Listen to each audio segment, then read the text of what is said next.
Hello, I'm Alessandro Gandolfi. I'm a photojournalist based in Italy, and I'm working on a hair transplant reportage for magazines I work for. So I'm here with the doctor I would like to interview. Dr. Bilgin, how are you today? I'm very fine, thank you very much. Great. Are you happy? Because when you make a dream comes true for these people, because I think you really makes a dream coming true for these people. Most of them do not let us share their stories, okay? But they send me through Instagram or through WhatsApp, okay? And they say, hey man, you changed my life, it's very beautiful, thank you for giving my self-confidence back. They always say that, and it really makes me happy, and I'm proud of myself. So sometimes at night, when I see one of my patients had their hair back, I really take screenshots and share to my wife, share to my parents. It makes me proud. That's the best thing, I think. Yeah, in the world. So the business is business, but also, if you are doing it good, it's a nice business. Yeah, if you are doing it good and if you're helping people, it's the most important thing. Yeah. I'm here for a hair transplant reportage. I would like to ask you why Istanbul is so important. Because we had the numbers and there are some factors that are contributed of Istanbul becoming the center of the hair transplant. First of all, we have very good medical schools and we have human power. We have a young generation which are willing to work, and we really got experience in hair transplant field, because nowhere in the world, it doesn't matter either you are a dermatologist or a plastic surgeon, in no medical school the training of the hair transplant is given. So everybody learns this themselves. So in Turkey, we started to get patients from all over the world, and we got experienced in hair transplant. So we become the capital of the hair transplant. And one of the other factors contributing is the Turkish Airlines. Actually, they started to fly everywhere in the world. So Turkey became, Istanbul especially, became an available option for the people who are considering for getting their hair back. And the other one is we were already having international patients. Maybe you guys don't know, but we are receiving patients from Gulf countries, from the Eastern European countries, which health system are not developed. Turkish government has agreement with their health ministries, their governments. So their own governments pay their treatments for cancer, for transplants and other stuff in Turkey. Dental too. Yeah, dental too. So we had been always experienced in medical tourism for the last 2 decades. So it was easy for Turkish medical staff to modify themselves to get in the hair transplant field. Is the technique changed a lot? The only thing that's changed is our experience. We are very experienced right now, so we are performing hair transplants fast. For example, I work with the same team every day. I raise them, so our hair transplants finish in 6.5 hours.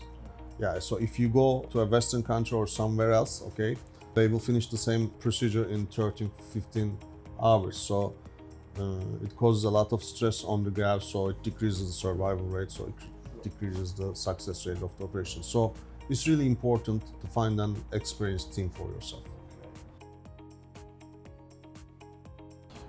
You told me you have clients coming from everywhere in the world, but especially from where? Europe? Our clients are mostly from United States, Canada, and United Kingdom. These 3 countries are like 90% of our patients.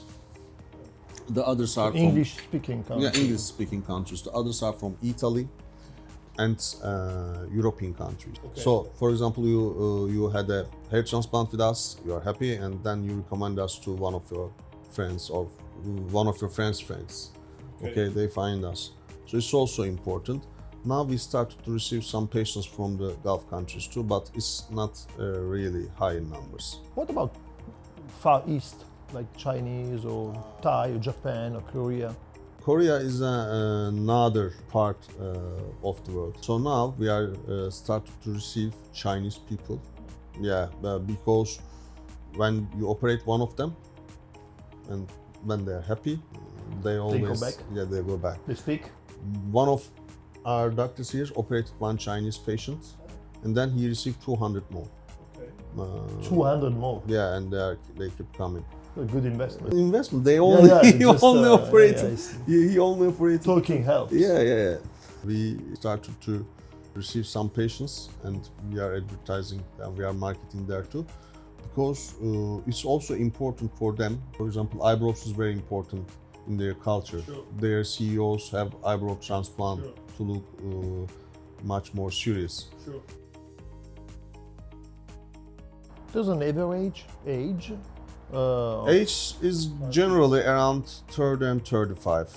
Sorry, 30 and 35 35. is the medium range and the most common, but we also receive some patients around 60 years or some patients around 24 years.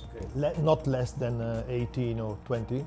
We operate patients less than 18 if they had an accident, a burn.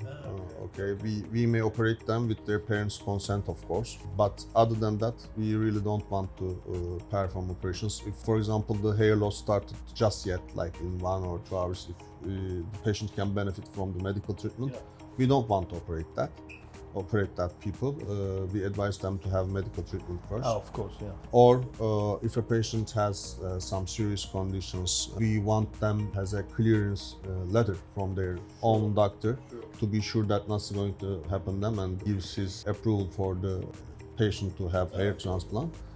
And ethically, do not operate patients more than 65 years. 65, yeah, because it's dangerous. It could be dangerous for the health. It could be dangerous for them, and when you get age, the circulation decreases. We realize that our success rate is not great with the patients more than 65 years old. So you can operate them if they don't have any health problems, but the result will not be great. So we thought that it will not get the risk that we take for. Of course. So of course. As a clinic, we decided not to. What's your formation? I mean, where are you from? You are from Istanbul or you count? I'm from Zonguldak Ereğli, which is a nearby town. It's 3.5 hours with driving. But I come in Istanbul when I was 18. I joined to a medical school which is called Cerrahpaşa.